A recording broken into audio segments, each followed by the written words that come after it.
Panggilan dengan angka plus 62 di depannya muncul di layar HP yang hanya kugunakan untuk urusan pribadi. Firasat tidak enak yang sudah kurasakan sejak beberapa saat lalu membuat detak jantungku berdebar dengan kencang. Kejadian serupa pernah terjadi beberapa tahun yang silam. Sebuah panggilan dari nomor tidak dikenal dengan angka plus 62 yang memberikan berita kalau Megan, adik kembar yang sangat aku sayangi, mendapatkan musibah.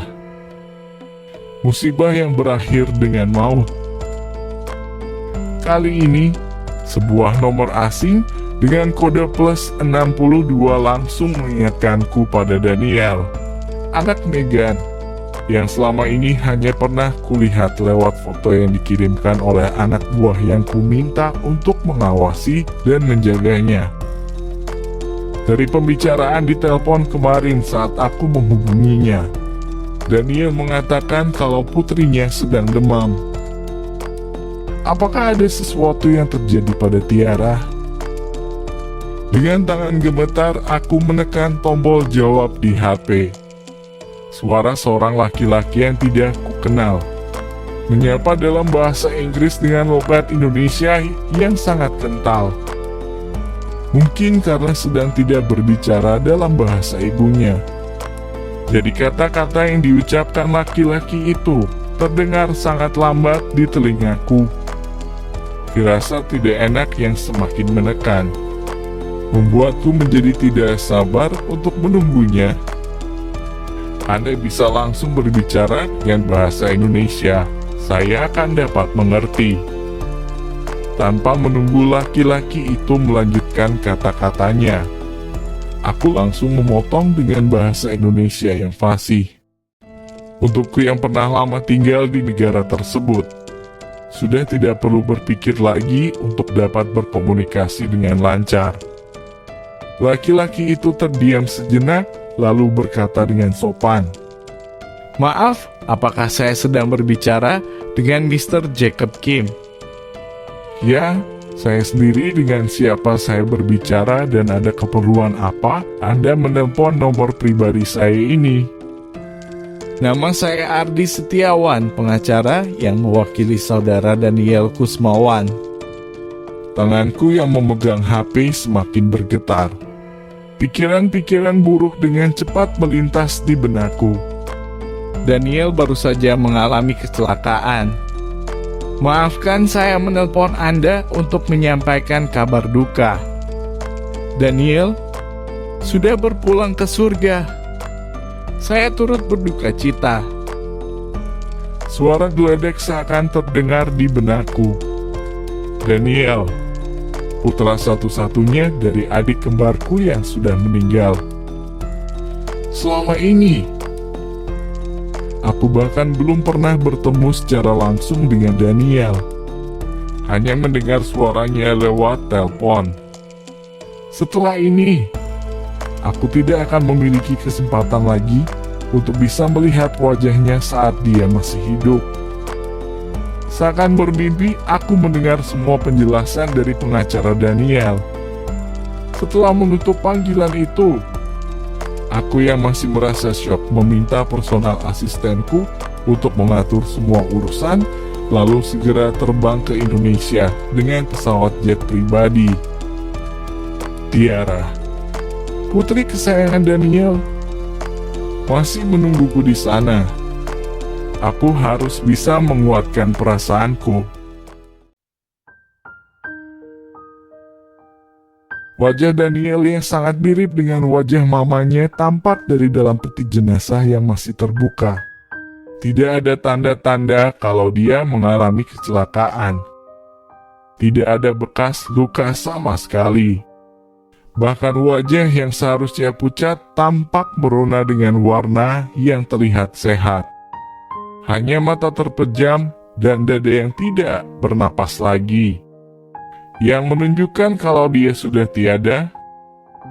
Sejak mendapatkan kabar kalau Daniel meninggal dalam sebuah kecelakaan motor, asistenku meminta seorang mortisian terkenal agar segera datang ke Indonesia untuk memurus jenazah Daniel. Mortician itu sudah melakukan pekerjaannya dengan baik, mengurus dan menyatukan kembali tubuh Daniel yang remuk, memolesnya dengan sangat baik sampai bisa membuatku merasa kalau Daniel saat ini hanya sedang tidur saja. Dengan uang ini bisa dilakukan, membayar seseorang untuk memperlihatkan ilusi seperti yang dibuatnya pada tubuh remuk Daniel. Tapi uang tidak akan bisa membuat Daniel hidup kembali. Bibir tersenyum Daniel, yang menurut Mortician sudah tersungging di sana sejak sebelum dia mulai mengurus jenazah Daniel, membuatku merasa kalau Daniel mungkin merasa lega saat dia meninggalkan Tiara untuk selama-lamanya. Lega, karena dengan tubuhnya dia berhasil menyelamatkan nyawa Tiara, putri kesayangannya. Hal yang ku ketahui dari dua bodyguard yang selalu mengikuti Daniel dan Tiara. Kenapa kalian tidak melakukan tugas kalian dengan baik? Apa yang sebenarnya terjadi? Kenapa Daniel dan Tiara bisa mengalami kecelakaan? Apa selama ini kalian hanya makan gaji buta saja? Nada dingin penuh amarah kulontarkan pada dua orang bodoh yang tidak bisa melakukan tugas mereka dengan baik. Meminta pertanggungjawaban dari mereka saat menolehkan kepala pada bodyguard bodoh yang masih belum saja menjawab pertanyaanku. Aku melihat dua orang pria bertubuh kekar menundukkan kepala dengan tubuh gemetar, membuatku semakin murka. Pakai gemetaran segala. Apa badan besar kalian ini cuma pajangan saja? Kemana perginya nyali kalian? Sekarang kalian jawab pertanyaanku tadi. Dengan menegapkan punggung mereka, salah seorang dari bodyguard Daniel langsung menjawab. Mr. Kim, maafkan kami atas semua kelalaian kami. Mungkin ini terdengar seperti alasan, tapi selama ini, sesuai dengan perintah dari Anda, kami selalu mengawasi Tuan Muda Daniel dan Nona Tiara dari kejauhan, agar tidak bisa diketahui oleh mereka. Dengan nada bersalah, bodyguard itu melanjutkan. Sebelum kecelakaan terjadi, kami sudah mengikuti sepeda motor yang dikendarai mereka dari belakang. Tapi kecelakaan itu terjadi dengan sangat cepat dan tiba-tiba, membuat kami tidak sempat untuk menyelamatkan mereka. Kami hanya bisa mengamankan lokasi dan Nona Tiara. Saat itu Tuan Muda Daniel sudah meninggal di tempat. Aku terdiam. Rasa bersalah yang kental memenuhi hatiku, membuat dadaku terasa sesak. Harusnya aku mengatakan pada Daniel kalau aku menugaskan beberapa bodyguard untuknya dan Tiara. Jika dia tahu, mungkin saat itu Daniel tidak harus menggunakan sepeda motor untuk ke rumah sakit. Kami merasa kalau kecelakaan Tuan Muda Daniel sepertinya bukan hanya kecelakaan biasa. Sepertinya mobil yang menabrak motor mereka sudah menunggu Tuan Muda Daniel untuk lewat di sana. Kata-kata bodyguard Daniel membuatku terhentak keluar dari lamunanku. Kami sempat melakukan sedikit investigasi. Dari informasi yang diberikan oleh Bima, teman baik dari Tuan Muda Daniel. Di pagi hari sebelum kecelakaan terjadi, Tuan Muda Daniel sempat meminta kontak informasi Mirna dari Pak Bima. Maksudmu, sebelum kecelakaan, Daniel sempat menghubungi mantan istrinya. Apa kecelakaan ini ada hubungannya dengan wanita jahanam itu? Banyak gosip yang beredar tentang wanita itu. Salah satunya mengatakan kalau dia membunuh mantan bosnya. Tapi saat ini kami memang masih belum bisa menemukan bukti yang jelas kalau dia terlibat dalam kecelakaan tuan muda Daniel. Yang bisa kami pastikan, kecelakaan yang terjadi pada tuan muda Daniel bukan murni kecelakaan, tapi sebuah pembunuhan berencana. Darahku terasa mendidih kalau apa yang dikatakan oleh bodyguard ini benar. Wanita jahanam itu membunuh Daniel. Satu-satunya peninggalan Megan untukku. Tidak, bukan satu-satunya. Masih ada Tiara, putri kesayangan Daniel. Sekarang aku harus bisa melindunginya. Selidiki semua latar belakang dari wanita jahanam itu. Korek semua yang bisa kalian dapatkan. Apa yang dia pernah lakukan dan juga siapa saja yang pernah berhubungan dengan wanita jalan itu. Jangan sampai ada yang terlewatkan. Temukan bukti-buktinya dengan jelas.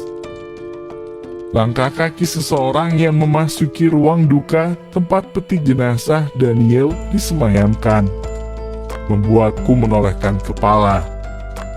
Dengan melambaikan tangan, aku segera menyuruh dua bodyguard bodoh itu untuk segera pergi melakukan tugas mereka. Mr. Jacob Kim, laki-laki yang baru saja masuk itu langsung menghampiriku. Dengan mood yang masih buruk, aku hanya mengangguk pelan. Saya Ardi Setiawan, pengacara Daniel yang pernah menelpon Anda. Tanpa menjabat tangan yang diulurkannya, aku mengangguk lagi. Dengan canggung pengacara Daniel berkata lagi, saya datang kemari untuk menjelaskan wasiat terakhir dari Daniel pada Anda. Keluarga satu-satunya dari Daniel. Aku menaikkan satu sisi alisku saat mendengar kata-kata ini. Setahu saya, masih ada anggota-anggota keluarga Kusmawan yang lain. Kenapa Anda bisa mengatakan kalau saya keluarga Daniel satu-satunya? Senyuman tipis yang terlihat ironis terlihat di wajah pengacara Daniel. Dengan nada suara yang tiba-tiba berubah menjadi sedikit informal, dia berkata, sebenarnya, saya masih bisa dibilang cukup akrab dengan Daniel. Adik saya, Bima, adalah teman baik dari Daniel. Setahu saya, Daniel sudah tidak mengakui keluarga Kusmawan sebagai keluarganya lagi. Sesuai dengan instruksi Daniel, jika sesuatu terjadi padanya, kami harus langsung menghubungi Anda tanpa perlu menghubungi keluarga Kusmawan. Selain itu, Anda yang juga akan menjadi wali Tiara. Dengan menarik napas panjang, pengacara Daniel melanjutkan. Saat Daniel membuat surat wasiat di notaris dan meminta saya untuk menyimpannya, saya sempat meledeknya. Menurut saya, dia masih terlalu muda untuk memikirkan masalah ini. Tak disangka, hanya beberapa bulan saja Daniel mengalami kejadian ini. Mungkin saat itu dia sudah memiliki firasat buruk. Pengacara Daniel mengeluarkan sebuah amplop putih dari dalam koper, lalu memberikannya padaku. Daniel menitipkan sebuah surat pribadi untuk Anda di sini. Surat yang menurut Daniel akan diubahnya setiap tahun. Tapi baru satu surat ini saja yang dibuatnya. Dia sudah. Dengan perlahan dan berhati-hati aku membuka amplop yang masih tersegel dengan rapi. Ada selembar kertas di dalam amplop itu, penuh dengan tulisan rapi dari tangan Daniel.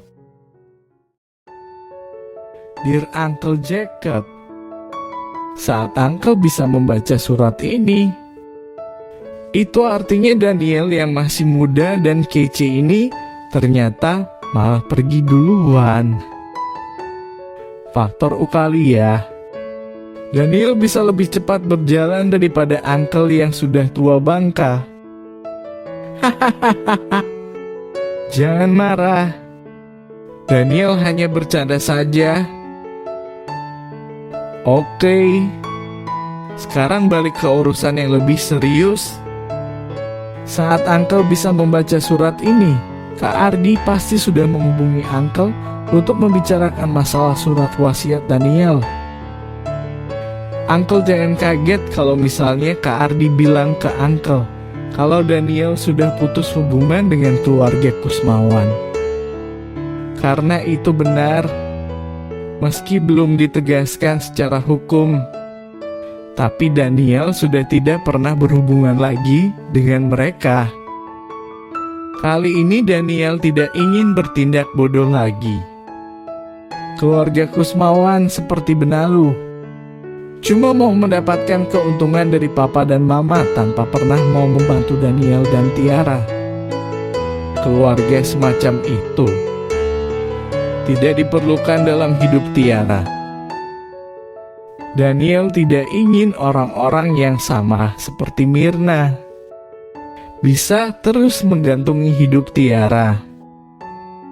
Daniel tidak ingin orang-orang semacam mereka bisa mengulurkan tangan kotor mereka ke harta warisan mama. Dengan surat ini, Daniel meminta Uncle Jacob untuk mau merawat Tiara menggantikan Daniel. Kalau Uncle tidak keberatan, Daniel juga ingin Uncle mengubah nama keluarga Tiara menjadi Kim. Bahkan kalau perlu, Uncle juga bisa mengubah nama Tiara.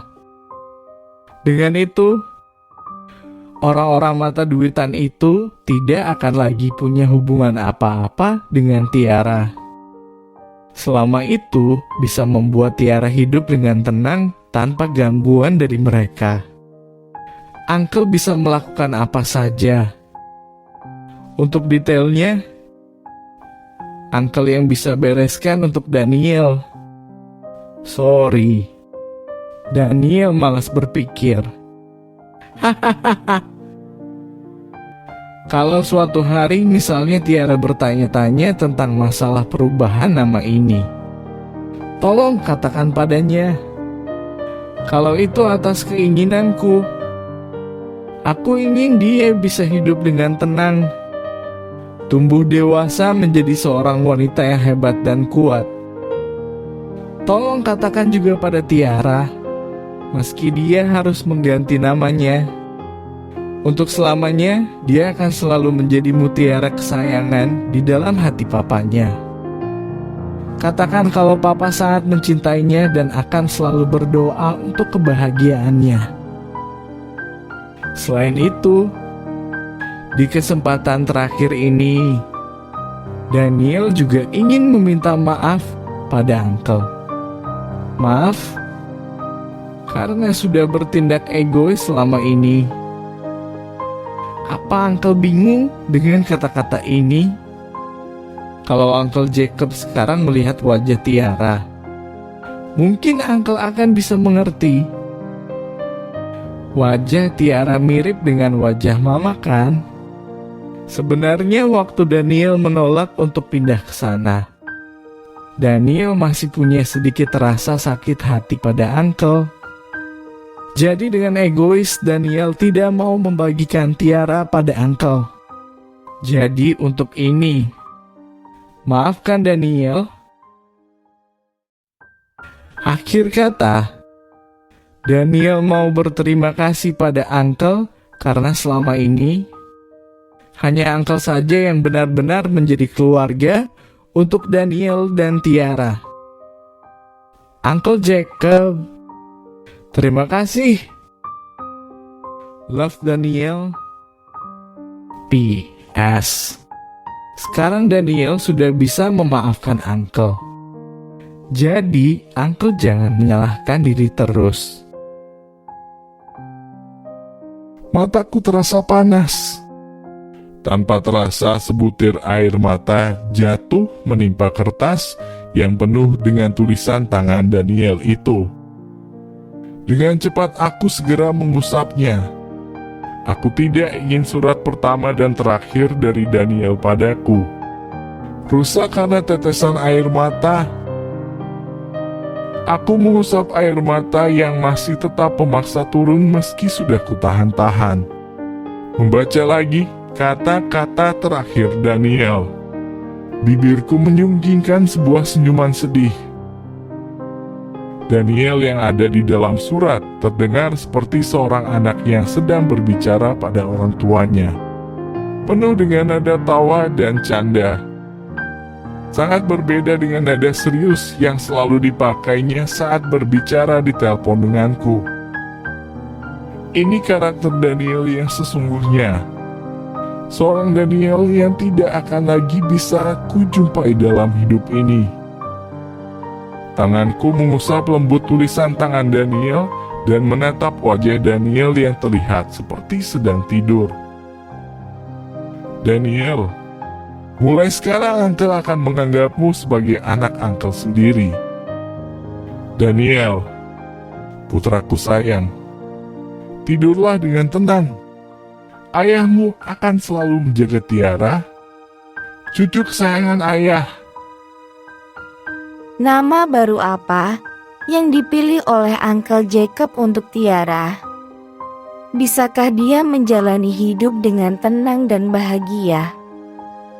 Saksikan kisah Tiara di Cerbung, bukan Cinderella. Subscribe dan tekan tombol loncengnya agar tidak ketinggalan